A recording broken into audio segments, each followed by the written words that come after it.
வணக்கம் நேயர்களே, நீங்கள் கேட்டுக்கொண்டிருப்பது அண்ணா சமுதாய வானொலி 90.4 அலைவரிசை.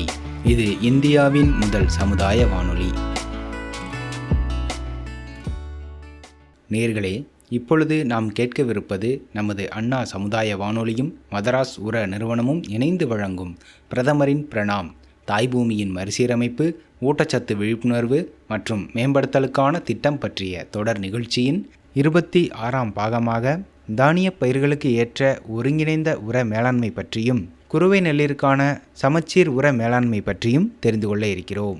இது குறித்து விளக்குவதற்காக நம்முடன் இணைந்திருக்கிறார் மதராஸ் உர நிறுவனத்தில் பணிபுரியும் உர விநியோகத்துறை மேலாளர் திரு கணபதி அவர்கள்.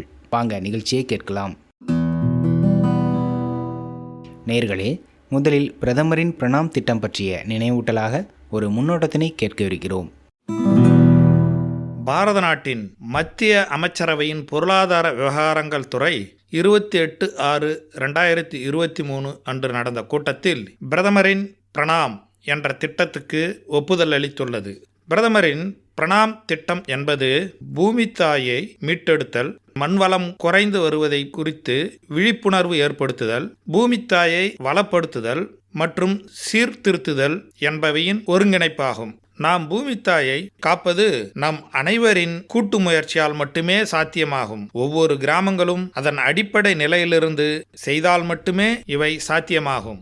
இந்த திட்டத்தின் முழுமையான இலக்கு என்பது வேளாண்மையில் ரசாயன உர உபயோகம் மற்றும் பூச்சிக்கொல்லி உபயோகம் என்ற பிரச்சனையிலிருந்து எவ்வாறு நாம் பூமி தாயை மீட்டெடுப்பது, எவ்வாறு விடுபடுவது என்பதே ஆகும். அதிக உணவு உற்பத்திக்காக அதிகப்படியான ரசாயன உரங்களையும் பூச்சிக்கொல்லி மருந்துகளையும் உபயோகப்படுத்தியதன் விளைவாக நமது பூமி தாய் தன் வனப்பை இழந்து வளமையை இழந்து உள்ளாள். இதனால் மண்ணின் உற்பத்தி திறனும் குறைந்துள்ளது. மண் பரிசோதனை செய்து மண் பரிசோதனை முடிவுகளின்படி சமச்சீர் உர உபயோகத்தை கடைபிடிப்பது, நுண்ணுயிர் உரங்களை கடைபிடிப்பது மற்றும் இயற்கை உரங்களை வேளாண்மையில் பயன்படுத்துவதால் நமது மண்ணின் ஊட்டச்சத்தை பராமரிக்கலாம். இந்த தேவை இப்போது ஏன் ஏற்பட்டுள்ளது? இத்தோடு நில்லாமல் இவற்றுடன் இயற்கை வேளாண்மை, அங்கக வேளாண்மை முறைகளையும் கடைபிடிக்க வேண்டும். இயற்கை வளங்களை பராமரிக்கவும் பாதுகாக்கவும் புதிய தொழில்நுட்பங்களான ஒருங்கிணைந்த வேளாண் முறைகளையும் நுண்ணிய நீர்ப்பாசன உத்திகளையும், மூடாக்கு போடுதல், குறைந்த உழவியல் வேளாண்மை, பயிர் சுழற்சி போன்ற முறைகளை வேளாண்மையில் பயன்படுத்த வேண்டும்.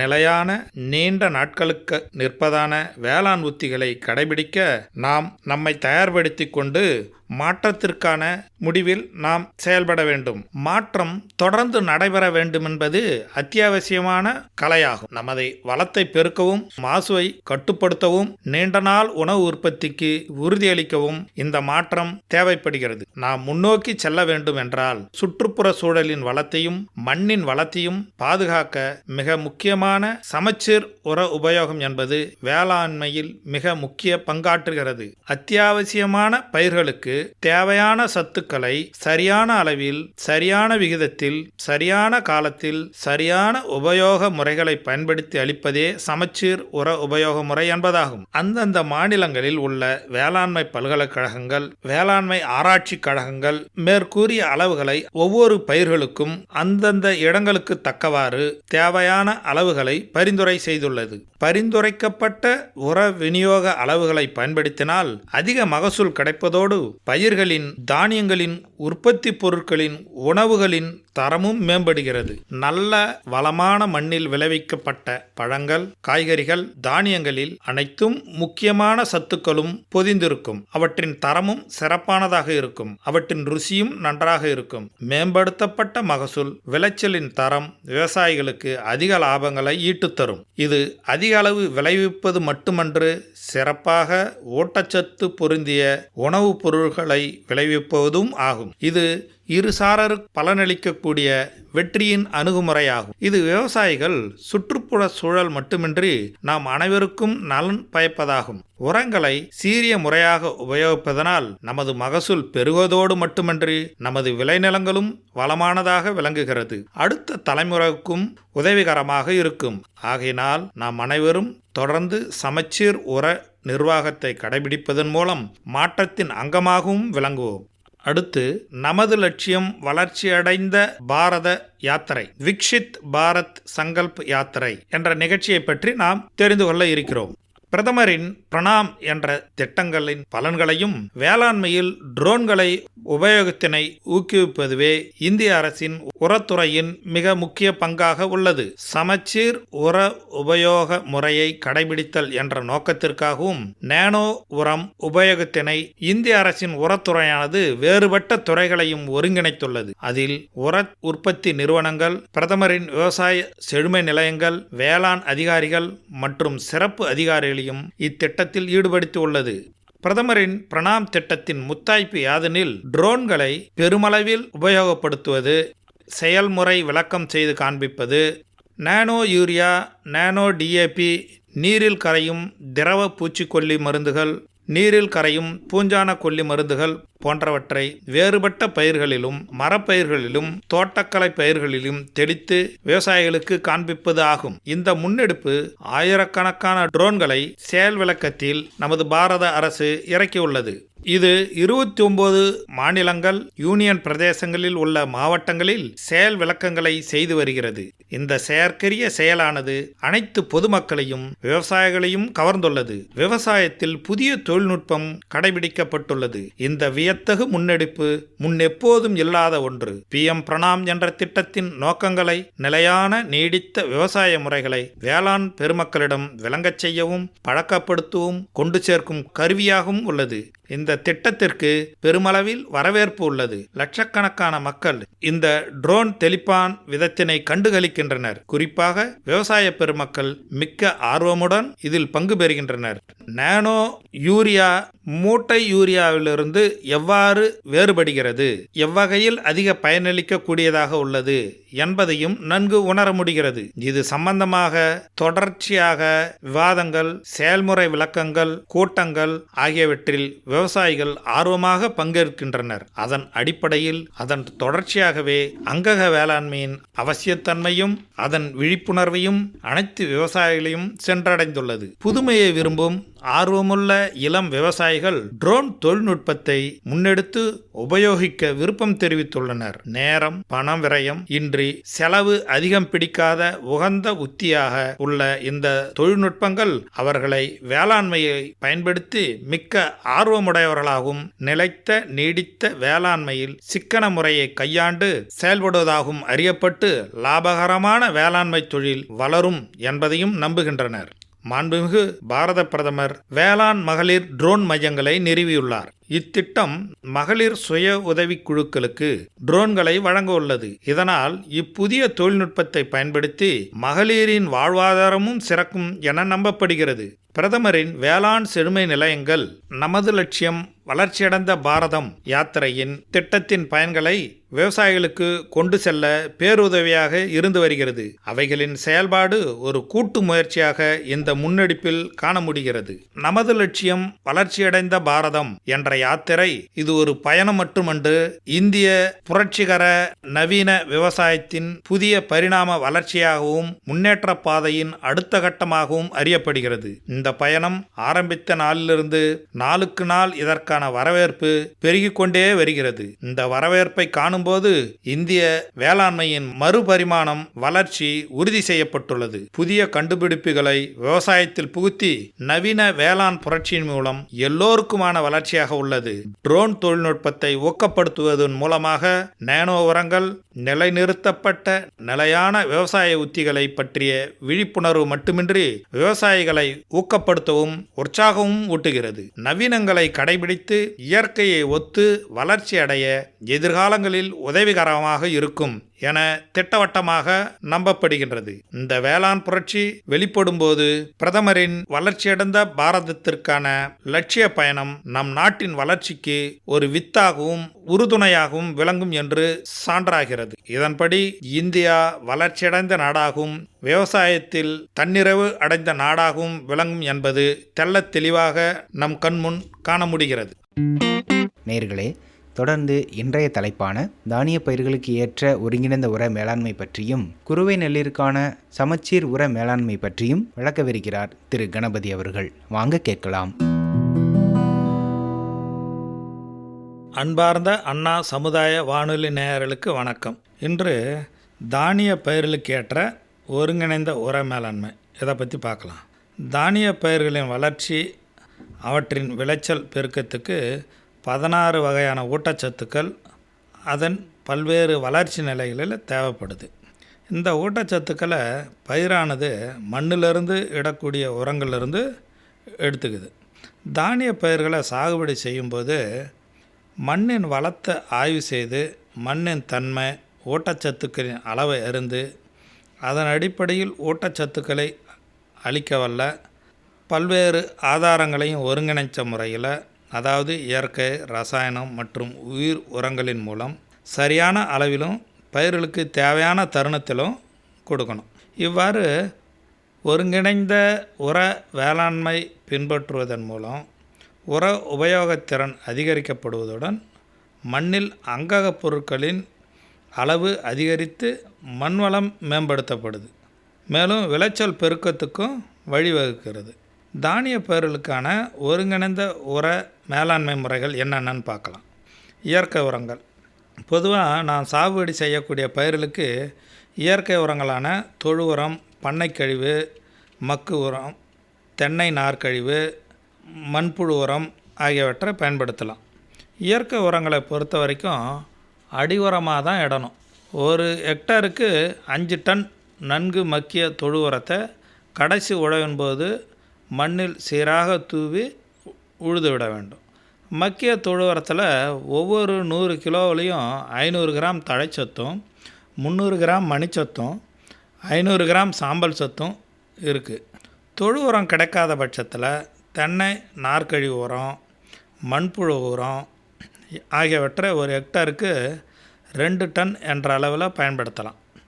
தொழு உரங்கள் இடுறதுனால மண்ணின் கரிமத்தின் அளவை அதிகரிப்பதுடன் ரசாயன உரங்களின் பயன்பாட்டு திறனையும் அதிகரிக்கலாம். உயிர் உரங்களை பற்றி பார்க்கலாம். உயிர் உரங்கள் என்பது விதை நேர்த்தி செய்தோ, பொதுவாக வயலிலோ அல்லது மண்ணிலிட்டோ பயிர்கள் பயனடைமாறு செய்யலாம். விதை நேர்த்தி எப்படி பண்ணுறதுன்னா, அசோஸ்பைரிலம். அனைத்து தானிய பயிர்களுக்கும் ஏற்ற தழைச்சத்தை நிலைப்படுத்தும் சிறந்த உயிர் உரம் அசோஸ்பைரிலம். இது 400 கிராம் அசோஸ்பைரிலம் நுண்ணுயிர் உரத்தை 1/2 லிட்டர் ஆரிய வடித்த அரிசி கஞ்சியோடு நன்றாக கலக்கணும். இந்த கலவையில் ஒரு ஏக்கருக்கு தேவையான விதையினை நன்றாக கலந்து 30 நிமிஷம் நிழலில் உலர்த்தி அதன் பிறகு விதைக்கணும். இவ்வாறு விதை நேர்த்தி செய்வதன் மூலம் ஒரு ஏக்கரில் 20லிருந்து 30 கிலோ தழைச்சத்து மண்ணில் நிலைநிறுத்தப்படுகிறது. இதன் விளைவாக தொடர்ந்து சாகுபடி செய்யும் பயிருக்கு போதிய அளவு தழைச்சத்தையும் இது தொடர்ந்து கொடுத்துக்கிட்டே இருக்குது. பாஸ்போபாக்டீரியா. இந்த பாஸ்போபாக்டீரியா நுண்ணுயிர் உரத்தை 400 கிராம் எடுத்துக்கிட்டு 1/2 லிட்டர் ஆரிய கஞ்சியுடன் கலந்து ஒரு ஏக்கருக்கு தேவையான விதையினை நன்றாக கலந்து ஒரு 1/2 மணி நேரம் நிழலில் உலர்த்தி பிறகு விதைக்கணும். இவ்வாறு விதை நேர்த்தி செய்வதன் மூலம் மண்ணில் பயிருக்கு கிடைக்காத நிலையில் இருக்கிற மணிச்சத்தை இந்த பாஸ்போபாக்டீரியா என்ற நுண்ணுயிரி கரைத்து பயிர்கள் எடுத்துக்கொள்ளும் வகையில் மாற்றி கொடுக்குது. இதன் மூலம் மணிச்சத்து உரத்தின் பயன்பாடு அதிகரிப்பதுடன் உர செலவு 15லிருந்து 20% குறையுது. மண்ணில் இடுறது. இந்த மண்ணில் இடுறதை பற்றி பார்ப்போம். பயிர் விதைகளை உயிர் உரங்கள் அசோஸ்பைரிலம் மற்றும் பாஸ்போபாக்டீரியா கொண்டு விதை நேர்த்தி செய்ய முடியாத பட்சத்தில் இவற்றை டைரெக்டாக விதைச்சிடலாம். இது வயலில் ஒரு ஏக்கருக்கு 800 கிராம் என்ற அளவில் 25 கிலோ நன்கு மக்கிய தொழு உரம் மற்றும் 25 கிலோ மணலுடன் கலந்து மண்ணில் போதுமான அளவு ஈரப்பதம் இருக்கும்போது தூவிடணும். ரசாயன உரங்கள். இந்த ரசாயன உரங்களை போடும்போது பொதுவாக மண் பரிசோதனை முடிவின் அடிப்படையில் தான் இடணும். மண் பரிசோதனை செய்யலைன்னா பொதுவான பரிந்துரைன்னு ஒன்று இருக்குது. தானிய பயிர்களுக்கு பொதுவான உர பரிந்துரை அளவு தான் நம்ம இடணும். அந்த பொதுவான உர பரிந்துரை அளவு பார்த்திங்கன்னா தழை, மணி, சாம்பல் சத்து முறையில் சொல்கிறேன். அதே மக்காச்சோளத்துக்கு பார்த்திங்கன்னா ஊட்டச்சத்து, அதாவது ஒரு ஏக்கருக்கு தழைச்சத்து 54 கிலோ, மணிச்சத்து 25 கிலோ, சாம்பல் சத்து 20 கிலோ. இதையே உர அளவாக கன்வெர்ட் பண்ணி சொல்லும்போது urea 117 kilo, DAP 156 kilo, potash 33 kilo. இது இரவை பயிர் மக்காச்சோளத்துக்கு. அதே இரவை பயிர் சோளத்துக்கு பார்த்திங்கன்னா தழைச்சத்து 36, மணிச்சத்து 18, சாம்பல் சத்து 18 கிலோ தேவை. இதையே உர அளவுகளாக பரிந்துரைக்கப்படும் போது 63 kilo urea, 40 kilo DAP, 30 kilo potash. இரவை கம்பு இதுக்கு 28 கிலோ தழைச்சத்து, 14 கிலோ மணிச்சத்து, 14 கிலோ சாம்பல் சத்து. இதையே உர அளவில் கன்வெர்ட் பண்ணி சொல்லும்போது 50 kilo urea, 30 kilo DAP, 24 kilo potash. ராகிக்கு 24 கிலோ தழைச்சத்து, 12 கிலோ மணிச்சத்து, 12 கிலோ சாம்பல் சத்து. இதை உர அளவில் சொல்லும்போது 42 kilo urea, 26 kilo DAP, 20 kilo potash. இந்த பரிந்துரைக்கப்பட்ட அளவு மணி மற்றும் சாம்பல் சத்துக்களை விதைக்கும்போது அடி உரமாக இடணும். மணிச்சத்தையும் சாம்பல் சத்தையும் எப்போதும் அடி உரமாக தான் இடணும். தழைச்சத்தை பொறுத்தவரை பாதி அளவு அடி உரமாகவும் மீதி உள்ளதை சரிபாதியாக பிரித்து மேலுரமாக 2 முறை விதைக்கணும். அதாவது 25லேருந்து 30, அப்புறம் 40லேருந்து 45வது நாட்கள் இடணும். பருவமழை சரியாக இல்லாத காலங்களில் மீதமுள்ள தழைச்சத்தை 50% ஒரே முறையில் மண் ஈரத்தன்மைக்கு ஏற்ப மேலுரமாக இடலாம். ஊட்டமேற்றிய தொழு உரம் நிலத்தில் நாம் இடும் மணிச்சத்தில் சுமார் 20 முதல் 25% தான் பயிர்களுக்கு கிடைக்குது. பெரும்பகுதி பயிருக்கு கிடைக்காத நிலையில் மண்ணின் களித்துகள்களினால் நிலைநிறுத்தப்படுகிறது. அதனால் மணிச்சத்து பயிருக்கு எளிதில் கிடைக்காத நிலையை அடைந்துவிடும். இந்த நிலையில் தவிர்க்க மணிச்சத்தை ஊட்டமேற்றிய தொழு உரமாக இடணும். ஊட்டமேற்றிய தொழு உரம் எப்படி தயாரிக்கிறது? 1 பங்கு ரசாயன உரத்தை சூப்பர் பாஸ்பேட்டு, 6 பங்கு நன்கு மக்கிய தொழு உரத்துடன் கலக்கணும். பிறகு தண்ணீர் தெளித்து மெழுகு பதத்தில் கூம்பு வடிவில் குவிச்சு மரத்தடி நிழலில் வைக்கணும். குவியலின் மேல்புறம் களிமண் அல்லது பசுஞ்சாணம் கரைசலை பூசி காற்று போகாமல் மூட்டம் போடணும். 1 மாதத்தில் ஊட்டமேற்றிய தொழு உரம் தயாராகிடும். இதனை பயிர்களுக்கு தேவையான அளவு தழைச்சத்துடன் யூரியா கலந்து மண்ணில் சீராக தூவ வேண்டும். இதனால் மணிச்சத்து வீணாகாமல் பயிருக்கு முழுமையாக எளிதில் கிடைக்கும். மேலும் தழைச்சத்து ஆவியாதல் மூலம் விரயமாவது தடுக்கப்படும். இந்த உர உபயோகத்திறனை அதிகரிக்க ஊட்டமேற்றிய தொழு உரமானது அவசியமாகும். நுண்ணூட்டச்சத்து இடுதல். தமிழ்நாடு வேளாண்மை பல்கலைக்கழக தானிய பயிர்களுக்கான நுண்ணூட்டச்சத்து கலவை 1 ஏக்கருக்கு இரவை பயிருக்கு 5 கிலோ, மானாவாரி பயிருக்கு 3 கிலோ என்ற அளவில் 20 கிலோ மணலுடன் கலந்து விதைப்பதற்கு பின் மண்ணில் மேற்பரப்பில் சீராக தூவணும். இவ்வாறு செய்வதன் வாயிலாக நுண்ணூட்டச்சத்து பற்றாக்குறையினால் ஏற்படும் விளைச்சல் இழப்பை நம்ம தவிர்க்கலாம். இதனால் விவசாய பெருமக்கள் இந்த ஒருங்கிணைந்த ஊட்டச்சத்து வேளாண்மை முறைகளை பின்பற்றி தானிய பயிர்களை சாகுபடி செய்வதன் மூலம் அதிக விளைச்சல் பெறுவதுடன் மண் வளத்தையும் பாதுகாக்க முடியும். அடுத்து குறுவை நெல்லிற்கான சமச்சீர் உர மேலாண்மை இதை பற்றி பார்க்கலாம். தமிழ்நாட்டில் நெல் சாகுபடி சராசரியாக 20 லட்சம் ஹெக்டரில் செய்கிறாங்க. இந்த மொத்த நெல் சாகுபடி பரப்பில் 15.5% ஜூன் அக்டோபர் மாதங்களில் தஞ்சை, நாகை, திருவாரூர், புதுக்கோட்டை மற்றும் திருச்சி மாவட்டங்களில் அதிக அளவில் குறுவை பருவத்தில் சாகுபடி செய்கிறாங்க. பல்வேறு காரணங்களால் இப்போது குறுவை நெல் சாகுபடியின் பரப்பு தமிழகத்தில் கணிசமாக குறைஞ்சிடுது. இப்போ நமக்கு மக்கள் தொகை பெருகி வரும்போது உற்பத்தி குறியீட்டு அளவு ஆகியவற்றை கருத்தில் கொண்டு பார்க்கும்போது எதிர்வரும் காலங்களில் ஹெக்டாருக்கு சராசரியாக 9 டன் விளைச்சல் என்ற இலக்கை அடைய வேண்டும் என்ற கட்டாய சூழ்நிலை ஏற்பட்டிருக்கு. அதனால் உணவு உற்பத்தி அதிகரிக்கவும் சீரான விளைச்சலை பெறவும் விவசாயிகள் வேளாண்மை தொழில்நுட்பங்களை சீரிய முறையில் கடைபிடிக்கணும். பொதுவாக நெல் விளைச்சலை நிர்ணயிக்கும் தொழில்நுட்பங்கள் 4 தான். 1 உயர் விளைச்சல் ரகங்களை தேர்ந்தெடுக்கிறது. 2வது சீரிய உழவியல், நீர் மேலாண்மை மற்றும் கலை நிர்வாகம். சமச்சீர் உர மேலாண்மை 3. 4வது தேவைக்கேற்ற பயிர் பாதுகாப்பு. இந்த 4 தொழில்நுட்பங்கள் ஒன்றான சமச்சீர் உர மேலாண்மை நெல் உற்பத்தியில் ஒரு முக்கிய இடத்தை வகிக்குது. ஏன்னா நெல்லின் விளைச்சல் சுமார் 30% உர நிர்வாகத்தை பொறுத்து தான் அமைஞ்சிருக்கு. இது சமச்சீர் உரமாக பயிர்களுக்கு அளிக்கும்போது பயிர் விளைச்சல் அதிகரிப்பதுடன் மண் வளமும் பாதுகாக்கப்படுகிறது. சமச்சீர் உர மேலாண்மை என்பது இயற்கை உரங்களான பசுந்தாள் உரம், தொழு உரம், மண்புழு உரம் மற்றும் மக்கிய தென்னை நார்க்கழிவு போன்றவற்றை செயற்கை உரங்களான யூரியா, சூப்பர் பாஸ்பேட் மற்றும் மூரேட் ஆஃப் பொட்டாஷ், இது கூட உயிர் உரங்களான பாசோபாக்டீரியா மற்றும் அசோஸ்பைரிலத்தையும் நுண்ணூட்ட சத்துக்களையும் சேர்த்து சமச்சீர் உணவாக நெல்லுக்கு அளிப்பது தான் சமச்சீர் உர நிர்வாகம் ஆகும். கோடை பருவங்களெல்லாம் சணப்பை, தக்கப்பூண்டை பயிரிட்டு பின் இவற்றை மடக்கி உழுவதால் மண்ணில் கரிம சத்துக்களின் அளவு அதிகரிப்பதுடன் பயிருக்கு வேண்டிய தழைச்சத்தும் கிடைக்குது. நெற்பயிருக்கு அடியுரமாக மண்ணின் உற்பத்தி திறனை அதிகரிக்க செய்யும் பொருட்டு தொழு உரம் 5 டன் ஒரு ஏக்கருக்கு இடணும். மக்கிய தென்னை நார்க்கழிவு அல்லது மண்புழு உரம் என்றால் 2 டன் அளவுக்கு ஏக்கருக்கு இடணும். இந்த இயற்கை உரங்களை இடுவதனால மண்ணின் அங்ககத்தன்மை நிலைநிறுத்தப்பட்டு அதிக விளைச்சலை பெறலாம். வயலின் ரசாயன உரங்களை மண் ஆய்வின் அடிப்படையில் இடணும். மண் ஆய்வின் மூலம் மண்ணிலிருந்து பயிருக்கு கிடைக்கக்கூடிய உர தேவையையும் தீர்மானிக்கலாம். இதனால் தேவைக்கு குறைவான அல்லது அதிகமாக இடப்படும் ரசாயன உரங்களையும் குறைக்கலாம். மண் ஆய்வு செய்யப்படாத நிலமாக இருந்தால் பொதுவான பரிந்துரைக்கப்படுகிற உர அளவை இடணும். எனவே பொது பரிந்துரையாக குறுவை நெல் ரகங்களுக்கு ஏக்கருக்கு 60 கிலோ தழைச்சத்து, 20 கிலோ மணிச்சத்து, 20 கிலோ சாம்பல் சத்தும் காவிரி டெல்டா மற்றும் கோயம்புத்தூர் பகுதிகளுக்கு பரிந்துரைக்கப்படுகிறது. இதர பகுதிகளுக்கு ஏக்கருக்கு 48 கிலோ தழைச்சத்து, 16 கிலோ மணிச்சத்து, 16 கிலோ சாம்பல் சத்தும் பரிந்துரைக்கிறாங்க.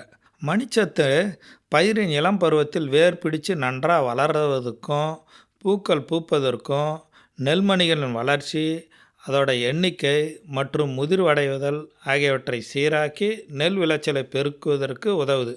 குறுவை ரகங்களுக்கு ஏக்கருக்கு 125 kilo super phosphate, 32 kilo urea Kaveri delta மற்றும் கோயம்புத்தூர் பகுதிகளுக்கு பரிந்துரைக்கிறாங்க.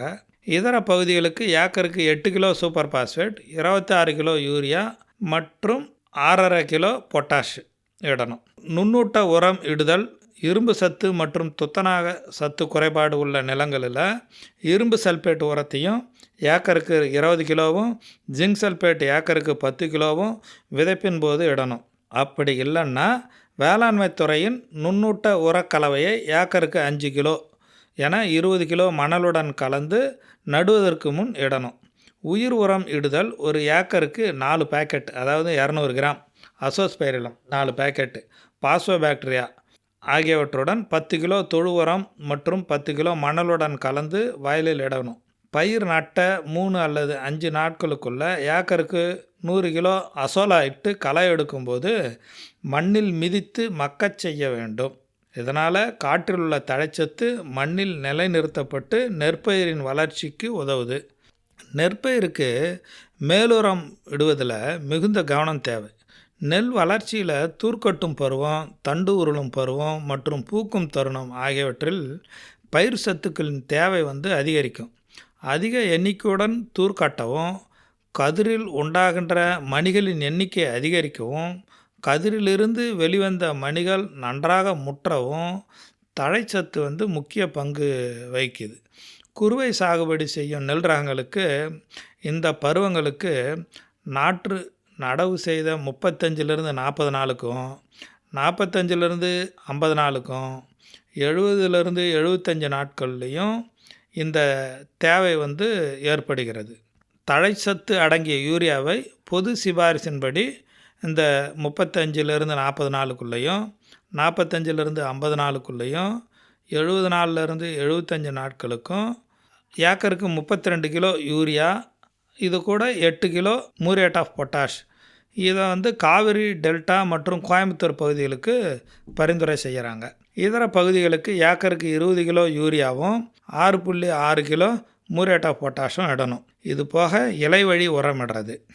இலை வழி உரமாக யூரியா 1%, டிஏபி 2%, பொட்டாசியம் குளோரைடு 1% கரைசலை குருத்து உருவான தருணத்தில் ஒரு முறையும் 10 நாட்கள் கழித்து மீண்டும் ஒரு முறையும் தெளித்தல் வேண்டும். இந்த வழிமுறைகள்லாம் ஒருங்கே கடைபிடித்து விலையுயர்ந்த ரசாயன உரத்தை சரியான முறையில் பயன்படுத்தி திட்டமிட்ட நெல் விளைச்சலை பெருக்கி உணவு உற்பத்தியை அதிகரித்திட நாம் வழிவகை செய்திடணும். நன்றி, வணக்கம். நேர்கள் இதுவரை கேட்டது நமது அண்ணா சமுதாய வானொலியும் மதராஸ் உர நிறுவனமும் இணைந்து வழங்கிய பிரதமரின் பிரணாம் திட்டம் பற்றிய தொடர் நிகழ்ச்சியின் 26ஆம் பாகம். மீண்டும் அடுத்த நிகழ்ச்சியில் சந்திப்போம். நன்றி, வணக்கம்.